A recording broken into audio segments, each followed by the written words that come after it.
Okay, इस session पे हम स्ट्रिंग को काउंट करना देखेंगे।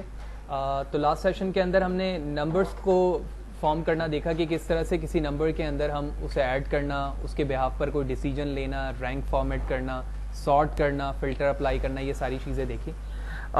इस सेशन पे हम देखते हैं कि किस तरह से हम किसी स्ट्रिंग कैरेक्टर को काउंट कर सकते हैं और उसकी मदद से आप एक अटेंडेंस शीट फॉर्मेट कर सकते हैं। तो इस वक्त मैं शीट 1 पे हूँ, लिहाजा मैं शीट 2 रेडी कर लेता हूँ। और इसे रीनेम करने का तरीका क्या है, आप यहाँ पर आएँ, इस पर राइट क्लिक करें, रीनेम पर आएँ और इसका नाम रख लें माई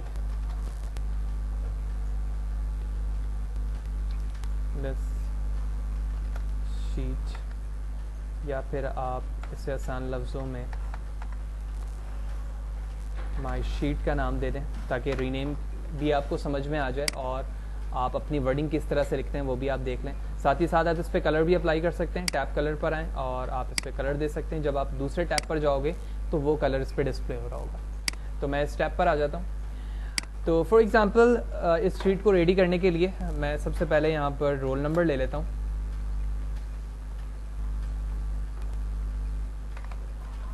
देन नेम, और ऊपर जो है वो 10 डेज को मैं रिप्रेजेंट करवा रहा हूँ। ठीक है, तो 1 लिखा मैंने, और 1 लिखने के बाद जिस टैब को मैं वर्टिकली और हॉरिजॉन्टली दोनों मूव कर सकता हूँ, लिहाजा इस कॉर्नर से आता हूँ और यहाँ तक आता हूँ और फिल सीरीज कर देता हूँ।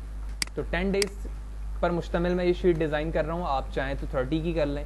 ठीक है, वट जो भी आपको रिप्रेजेंट करता है नंबर्स, वो आप इसे फॉर्मेट कर सकते हैं। Then roll number for example 1002 है, से ये स्टार्ट हो रहा है, तो इसे मैं ड्रैग कर दूंगा, फिल सीरीज कर दूंगा। Student name is Usman. तो अटेंडेंस मार्क करने का तरीका APL और इस तरह से होता है, यानी L for late, A for absent, P for present and so on. तो आप चाहें तो लोअर केस यूज़ करें या अपर केस यूज़ करें, इट्स अप टू यू। तो फॉर एग्जांपल 1 को ये प्रेजेंट है, फिर प्रेजेंट है, ये भी प्रेजेंट है, देन ये 2 दिन एब्सेंट हो गया, फिर इसी तरह P,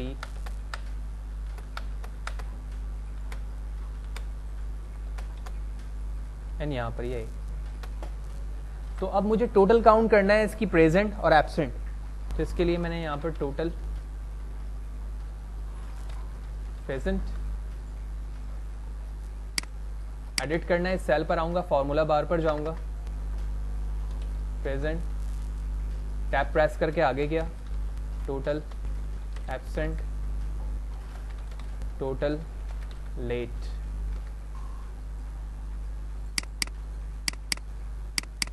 देन यहां पर फॉर्मूला अप्लाई करना है मुझे काउंट इफ का। ठीक है, काउंट इफ से क्या होगा, आप उस चीज को काउंट कर सकते हैं जो क्राइटेरिया आप ब्रैकेट के अंदर बता रहे हैं। तो इस चीज को समझने से पहले हम पहले काउंट को समझ लेते हैं, देन हम काउंट इफ को समझेंगे। तो यहां पर आने के बाद आप यहां से यहां तक देख रहे हो जितने सेल हैं वो फिल हैं। ठीक है, यानी कोई भी सेल इस वक्त एम्प्टी नहीं है, यहां से 1 से लेकर 10 तक। तो मैं इसकी क्वांटिटी कह सकता हूं ये 10 है। लेकिन इस चीज को काउंट करके फॉर्मूले से आप कैसे गेट करोगे, तो आप यहां पर आओगे, equal sign, count, start bracket, बिल्कुल जिस तरह सम के लिए हम ड्रैग करते थे स्टार्ट से एंड तक, तो मैंने वो ड्रैग किया और मैंने ब्रैकेट क्लोज किया एंड देन प्रेस एंटर। तो काउंट 0 यहाँ पर आ रहा है। इस चीज को मैं देख लेता हूँ कि क्या चीज मुझे काउंट करनी थी। ओके, तो हम यहाँ पर देख रहे हैं कि काउंट के फॉर्मूले पे यहाँ पर 0 शो कर रहा है, क्योंकि ये अल्फाबेट्स को रीड नहीं कर पा रहा है कि कितने कैरेक्टर्स आपने लिखे हैं। अब मैं थोड़ी देर के लिए इस सीरियल नंबर को कॉपी करता हूँ यहाँ से 1 से 10 तक, देन इस एरिया पर पेस्ट कर देता हूँ। तो आप देख रहे हो कि 1 से 10 तक लिखने की वजह से सारे सेल्स में नंबर मौजूद हैं, तो क्वांटिटी भी कितनी आ रही है, 10। ऑल्दो आप इसे रीनेम कर सकते हैं, ऐसा हरगिज नहीं है कि आपने यहाँ पर 10 लिखा है तो 10 नंबर आ रहा है, मैंने 12 लिख लिया तो 10 है। अब मैं किसी सेल को डिलीट करता हूँ तो कितने हो गए, 9। सेल अपनी जगह मौजूद है लेकिन वो फिल नहीं है। जब फिल नहीं है तो वो मेरे यूज में नहीं है, और यूज नहीं है तो वो क्वांटिटी पे नहीं आ सकेंगे। तो काउंट का बेसिक यूजेज ये है कि वो उस सेलेक्टेड सेल को रीड करता है कि उसके अंदर रिक्वायर्ड वैल्यू इंसर्ट की गई है या नहीं की गई है। इसी काउंट से एक फॉर्मूला ड्राइव होता है, वो काउंट इफ का है। उस काउंट इफ के जरिए से आप किसी अल्फाबेट्स को या उस स्ट्रिंग को रीड कर सकते हो जिसे आप रीड करवाना चाह रहे हो। तो इस चीज के लिए मैं कंट्रोल Z करके बैक आ जाता हूँ जो कि हमारा टास्क था कि किसी स्ट्रिंग को गेट करना है, उसके बिहाफ पर हम एक अटेंडेंस शीट फॉर्मेट कर सकते हैं। लिहाजा इस फॉर्मूले पे वापस आता हूँ, इसे रीनेम करता हूँ, इक्वल साइन काउंट इफ। अब कहां से कहां तक काउंट करना है मुझे, बिल्कुल यहां से लेकर यहां तक करना है, देन कॉमा, और इन्वर्टेड कॉमा में वो स्ट्रिंग लिखूंगा जिस चीज को मुझे काउंट करवाना है यहाँ पर। तो मैं इन्वर्टेड कॉमा में आता हूं और लिखता हूं यहाँ पर p, देन मैं ब्रैकेट क्लोज कर देता हूं। तो अब होगा क्या, सबसे पहले वो काउंट करेगा स्टार्ट से लेकर एंड तक। किस चीज को काउंट करेगा, जिस जिस सेल पर p लिखा है। तो मैंने इंटर प्रेस किया तो आप देख रहे हो 7। तो हम खुद देखते हैं 1 2 3 4 5 6 7। तो जिस तरह यहां पर हमने काउंट किया 7 p मौजूद हैं, तो इसकी अटेंडेंस भी 7 ही मौजूद है। इसी तरह से आप इसके एब्सेंट को भी काउंट कर सकते हो और लेट को भी काउंट कर सकते हो फॉर एल। अगर आपने इंग्लिश में लेट पूरा लिखा है या आपने प्रेजेंट लिखा है या एब्सेंट लिखा है, तो इसी तरह इन्वर्टेड कॉमा में आप जाकर वो स्ट्रिंग लिख दोगे। तो अब फॉर्मूला कॉपी करने का तरीका यहां से देख लेते हैं। मैं बार बार फॉर्मूला लिखूंगा नहीं, तो मैं इस सेल पर आता हूं, फॉर्मूला बार पर आता हूं और इसे कॉपी करता हूं, कंट्रोल सी। वाज़िर है, कंट्रोल सी करने के बाद आप इंटर जरूर प्रेस करें ताकि वो फॉर्मूला बार से हट जाए। जब वो फॉर्मूला बार से हट गया, देन मैं दूसरे सेल पर आऊंगा और यहां पर आने के बाद फॉर्मूला बार पर मैं इसे कंट्रोल वी करूंगा। अब इस पी की जगह मैं क्या लिखूंगा, ए, देन एंटर 3। कॉपी ऑलरेडी हुआ है वो चीज, लिहाजा मैं यहां पर आता हूं, इस सेल पर फॉर्मूला बार पे पेस्ट किया और यहां पर मैं लिखूंगा एल। अगर आपने एल फॉर यूज कर रहे हैं लेट के लिए, या पूरा लेट लिखते हैं आप स्टेटमेंट पे, वो भी लिख सकते हैं। Enter, there is no let in this सी।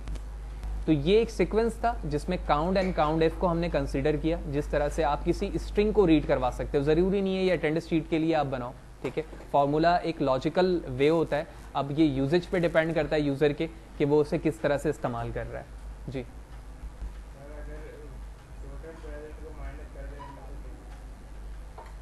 हाँ, दैट्स इट, बिल्कुल वो भी सही है, माइनस करके आप फॉर्मूला कर लो। लेकिन प्रॉब्लम पता है क्या होती है कि एक्सेल की शीट के अंदर जो हमारा काम होता है वो इस तरह से होता है कि एक दफा सिस्टम बन गया, बार बार वो यूज होगा। अगर आप ये करना चाहते हो कि टोटल डेज से माइनस कर दो, तो वो भी सही है, लेकिन जब एक रीड करने का मेथड हमारे पास मौजूद है तो मैंने वो अप्लाई कर दिया। लॉजिक आपकी अपनी हो सकती है, जो यूजेज है, आप जिस लॉजिक को बेहतर समझते हैं उसे आप यूज कर सकते हैं।